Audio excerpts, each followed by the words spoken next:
Hey everybody, welcome to an all-new episode of the KMS Quick Shots. My name is Flo, and my guests today are Joe and Jacey, the duo known as Kelp Monkey. Hi guys, nice to meet you. Hi, nice to meet you. Howdy. So before we talk about your latest work, let's have a quick look into the past, shall we? How did you guys meet and finally form Kelp Monkey? So want me to go? Sure. Yeah, so I was looking for I write a lot of songs, and I was looking for someone local in the California Bay Area, San Francisco Bay Area, to work with me on studio work. Right? I was ready. I had a pretty big library of songs, and so at the time, this is quite a while ago, Craigslist was an active site.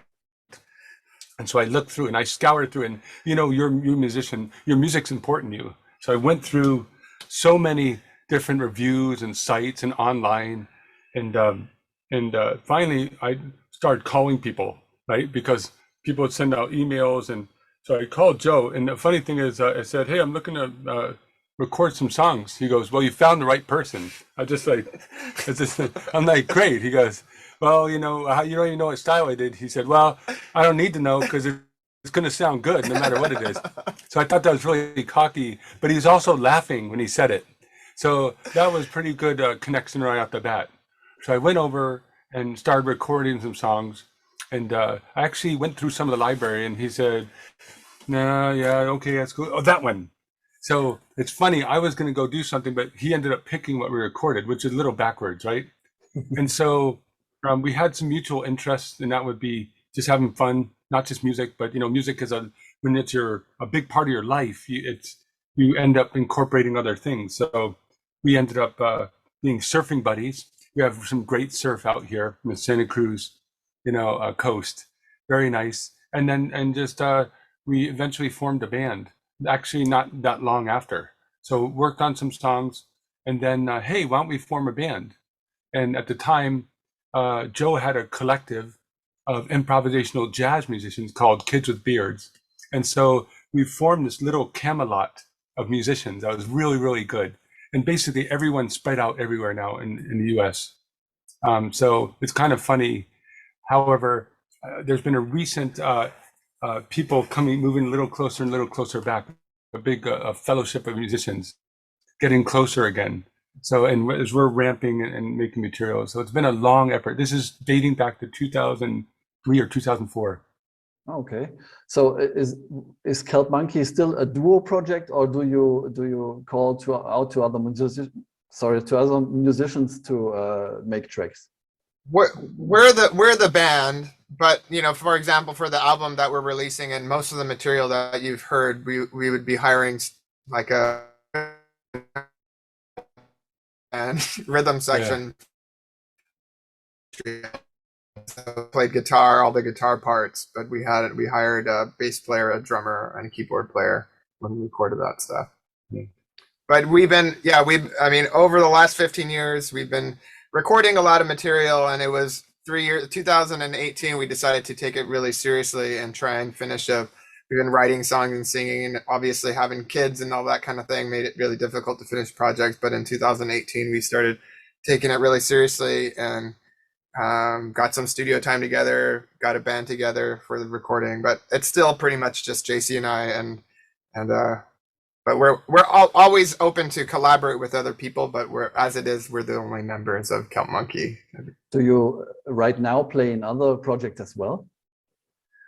No, we have friends that we play with once in a while, collectively, and we have been like Joe said, we've been testing the waters and bringing in, first of all, a drummer, because I can play guitar, I can play some of the guitar, Joe can play all the guitar, whatever, and then we do have keys and stuff. So it's really focusing, which is close to you, on a drummer. We want to find a really, really good drummer. And we put some feelers out, and really haven't heard a lot back from the genre we're looking for. But we put an ad in Craigslist, so it's probably, I don't know if anyone even uses that. Yes, so we probably have to look beyond like a antiquated site. But it was so that's probably where we're looking out for. So we've made an effort to go out to review our local bands that are playing live. and get an idea of the scene and stuff. So it's really going to hinder on the drummer. So according from what you told me, and I quote, you're bubbling over with content. So yes. Where does this intense drive to create come from? Is it just who you are, or do you have everything you ever created in a drawer and pull them out and say, okay, let's do this, let's do that? So I think we've been percolating for a long time, at least for me personally. You know, this particular album project, when you have an album project, a lot of your at least immediate psyche goes to that, and you know, there's always an undercurrent of things that are coming to the forefront. But we have, I mean, between the two of us, we probably, you know, individually we released a few albums. Jacey released a couple albums solo, and I released a solo album as the Kelp Monkey project was evolving. And we still have, and we're kind of merging those worlds right now as in the Kelp Monkey world. Yeah.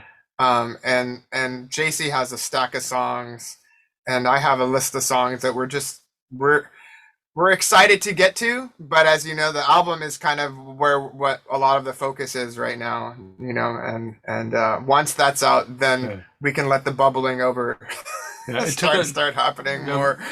We waited. It's been about 10 years, that album. It was recorded, everything was recorded in 2017. So we've just been, you know, we have children and stuff, so it really went slow. And it's and also we wanted to get this right. We found a good person to master it, so it's got some professionalism to it. Ironically, though, there is irony. This is now going to be 5 years old since we recorded it, right? But the irony is, most of the stuff was 2 or 3 takes, right? I sang maybe once or twice takes on this album, and Joe probably did 1 or 2 guitar takes on it. So the rest was our hired guns, spending a lot of time on it and an intensive. So why was this laying dormant for so long? Was it just that you interrupted the band project for the sake of the family time, or what was the reason? We did intensive practice before we went to go record, right? And then we were kind of exhausted after. It was really it was intensive. Well, is that the time? I thought it was 2018 what we recorded. Was it 17? I think the so. Fall of 2017. So I think Thanksgiving, November. Yeah, the way that I think after we had actually, to be more after that we finished with the band, I actually spent, it was about a year actually. We spent a doing guitar overdubs on my free time, and it was really difficult to do because I'm a full-time dad, and basically I live in 500 square feet, so I would schedule these days where I would clear out the whole house and turn it into a studio. Up the amps. He has a cottage. He has a cottage in the mountains. And, so when he says 500 square feet, that's really not trivial. And so, you know, every month I probably was able to put in like 20 hours into it, or 10 or 20 hours into the project. Right. And then we did a few overdub. We did a few. We had like a opera singer come and do some takes. Oh yeah, a friend of mine did some on the high parts and some of the album. And we did just a couple dates on Jacey's part. We only ended up doing a couple dates, but it was kind of, and then the following year, mixing was a little slow, and then we finished the album right before the pandemic hit, and we were really excited to start playing out, and then we literally got the masters like a week before the pandemic hit. Global pandemics are an inconvenience, and so that put us another 2 years back. Yeah. So, but we weren't worried about it because we had other things to worry about because of a global pandemic. Yes. So so it's really dragged on. We actually we vacillate between let's release it now and let's try to maximize this, and it's a whole new frontier. Even in 2017, the landscape was changing. So it's changing constantly, right? And how to get a song out. So we're grateful for you. There's a lot of content flying around everywhere, right? It's hard to pick nowadays because you just get flooded with content, and the chance that you miss something really good is really high. yeah, one of the things I'm doing with the blog is just to try to point listeners in the direction and say, hey, have a look here. So it's I think, do you self promote, or do you have a promoter to do the work once we the we have a album is couple out? of venues. Yeah, we both learned hard lessons from our individual efforts, that you make this piece of work, some of it you're really proud of, and you bring it out there and it's going to get discovered, and that's just folly, right? Even no matter, it's kind of funny. There's a side story I'll tell real quick, and that's about Eric Clapton. A long time ago, I read his autobiography. He decided he was leaving, Cream or whatever. He's going to form his own band, right? And he's going to just pick the best musicians and Derek and the Dominoes, and they're just going to release it, and it's going to be very famous, and everyone's going to love it. And he did this. He said, I don't need publicists, these hanger-on marketing people, copy people. I don't need agents. I'm just going to do this myself because it's great music.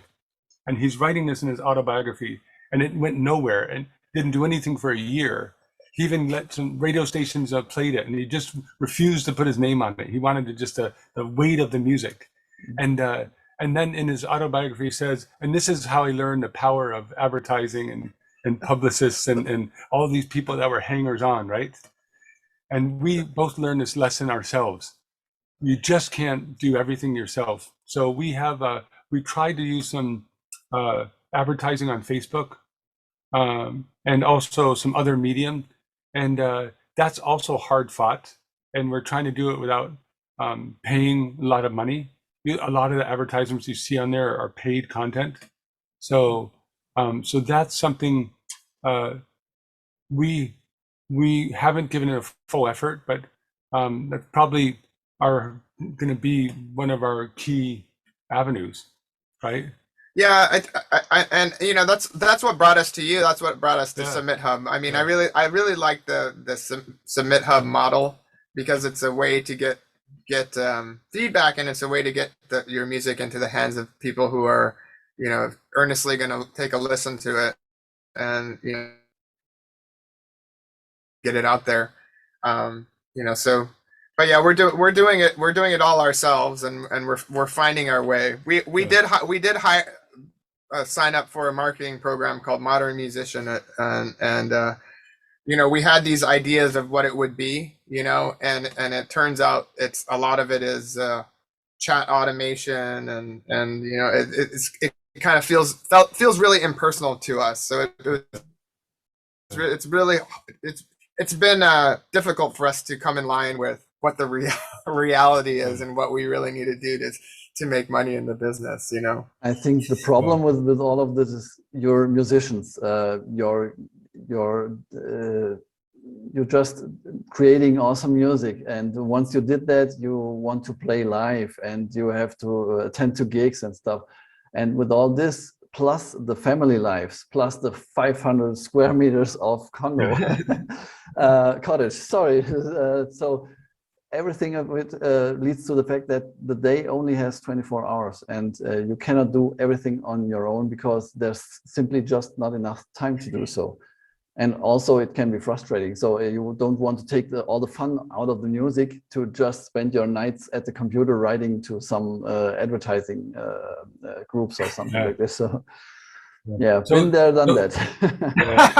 So we do it for the love of the music too. We both have a passion for music. So to circle back to your question, it's really the creation comes from just loving, at the end of the day, how music makes. I like how it makes me feel. I like how I can use it. I could use sound without, it's a language unto itself, right? To capture something. I'm always kind of obsessed with words, or with voice, capturing a feeling, capturing an experience, and sharing that, right? So that's one of my next questions, because in most of your songs there's this intense emotional aspect present and connected to the music by either almost heavy-hearted melodies or lyrics, but also by that signature drive. In several of your songs I felt this kind of unresting feeling, like something has to go somewhere to achieve something or to reach to a goal or something like this.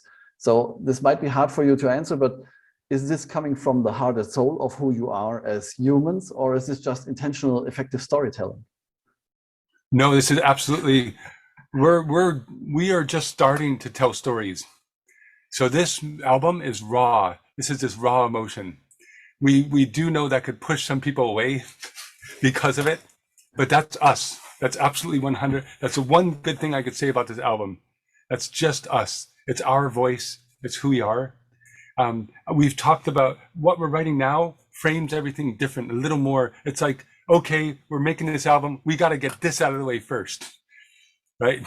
This has got to be done, like clearing the air, right? There's a lot of stuff.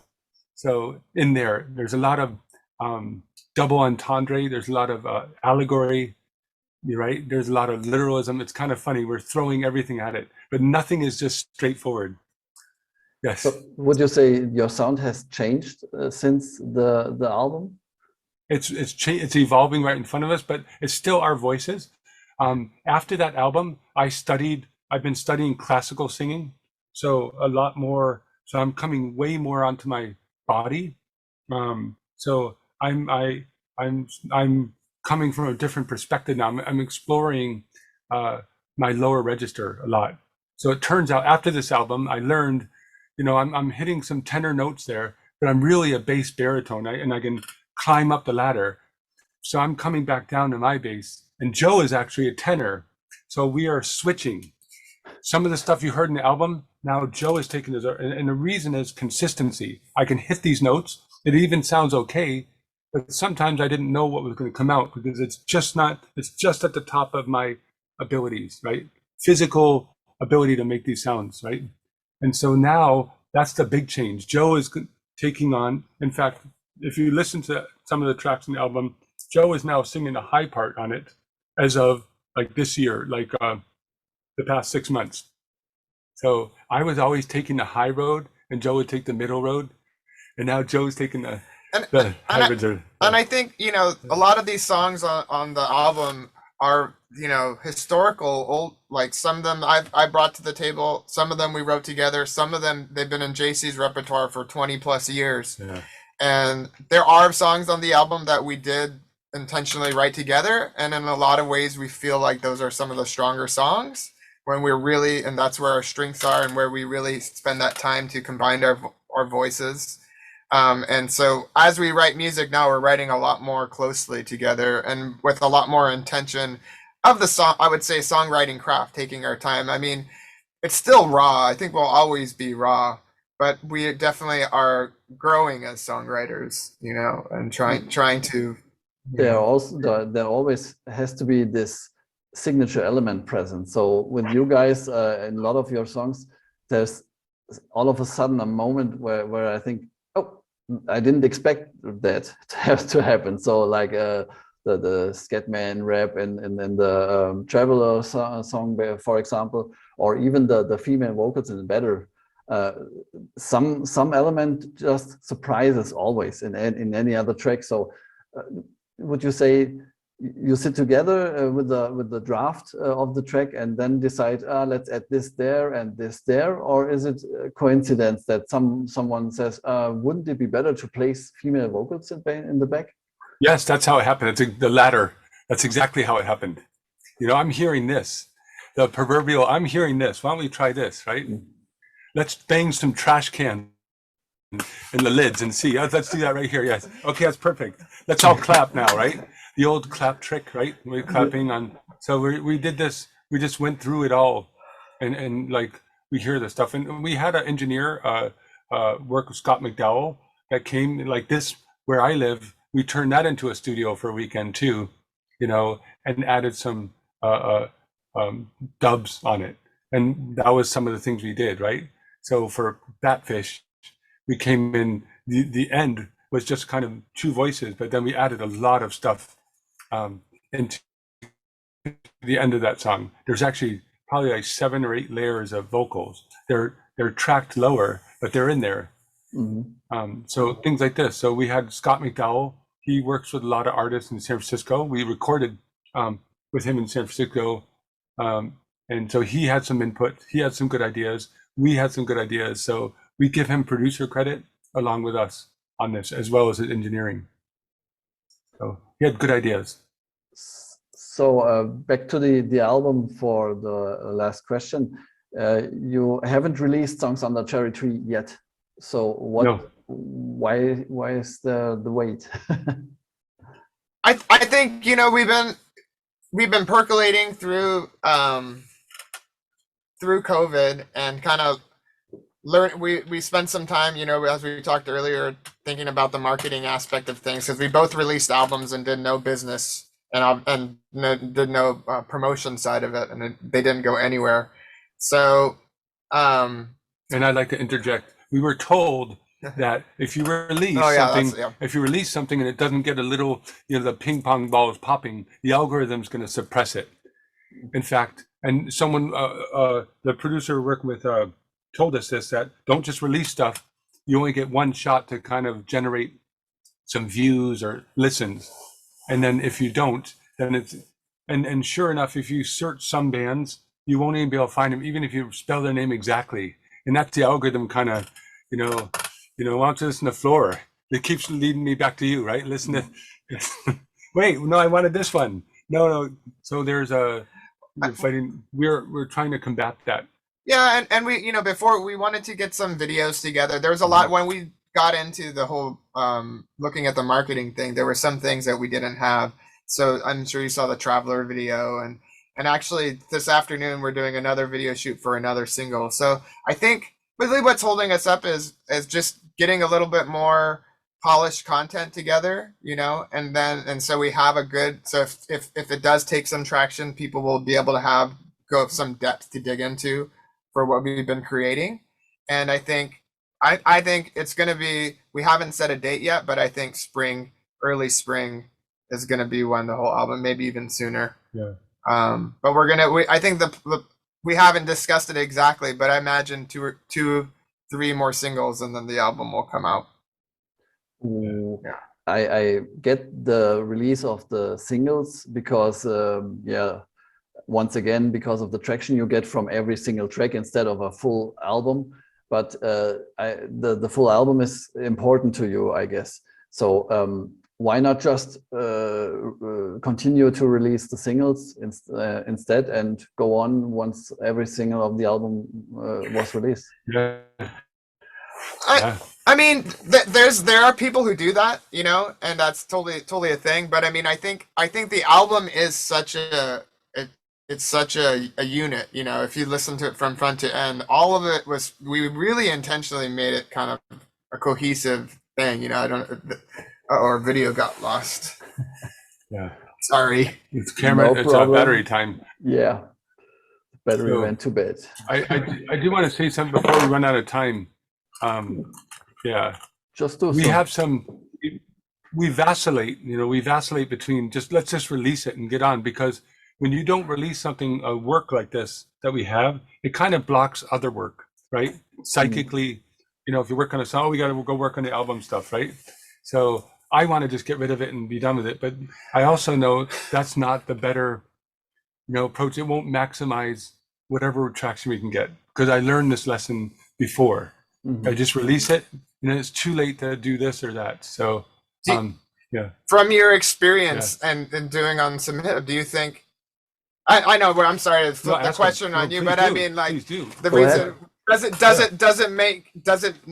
does it really make sense to just continue releasing singles as opposed to releasing an album? I mean, a lot of it too is like, we are ready to, like, we love this album. There's like anything, we hate it too, because we're always just looking for the things that we don't like about it.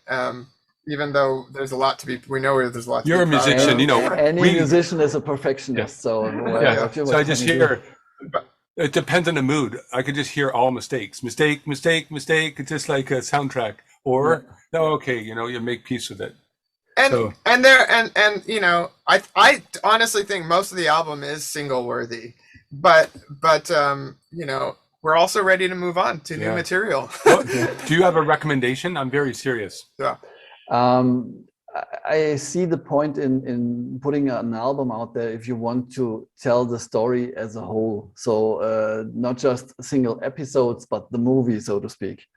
So I'm not really an album guy to listen to, except when it makes sense to listen to it as a full album. So if there's just one song that has nothing to do with the other song on the album, I won't listen to the full thing, because yeah, those are single stories that are from start to end, and they have no connection to each other. But it also depends on the story or the mood set you're trying to transmit there. And with the Songs on the Cherry Tree album, there is a constant, at least for me, there is, mood-wise. And so I could listen to the album from first to last track, because the mood set stays the same. There's nothing too happy or too sad or anything that rips you out of the atmospheric point of view. So with that being said, out there, I think this opinion doesn't make any sense, because it's always just what's on now. That's the whole thing. Like you mentioned the algorithm on Spotify.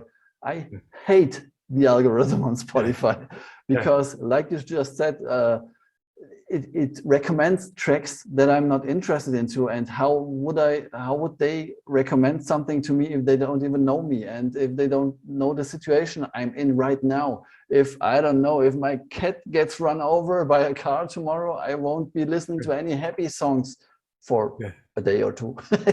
No, but so you get the drift as well. So you have to. I want to choose myself what I'm listening to, and as soon as some algorithm tries to tell me what's best for me, I'm rejecting it for some reason. I think like no. I'm not really a guy who thinks of advertising as a good thing. I think it's necessary, but as soon as I'm going to be recommended something that doesn't come from the artists themselves, I will rather reject it. So yeah, it depends. That's why I was asking about why not releasing singles over the album. If you want to do the album, and if it's important to you to bring it out as a whole, you absolutely should do so, because it's just, you can hear and feel it that it's important to you. So so it's totally valid to release it, but I don't think that the album will make any big difference in listeners or in audience at the end of the day. It's just more like the thing you want to do as a musician, and everything you want to do from playing live to, I don't know, singing opera in a choir or something. You should do so. Yeah, but there's no magical recipe, I guess. Yeah, we're finding that too. And before we run out of time, I want to thank you for the work you're doing, because I really, you're a drummer, you're technical, you're proud. You obviously have some technical. You have a very good ear. I feel you're spot on with your analysis of songs, and I've listened to other reviews, and it's an art unto itself how you're reviewing these. Andy Warhol said that reviewing music is like dancing about architecture, right? So it doesn't make any sense, but you're doing it a great service. You're really helping these artists. I've listened to others, and I really think you have a gift of framing what you're hearing.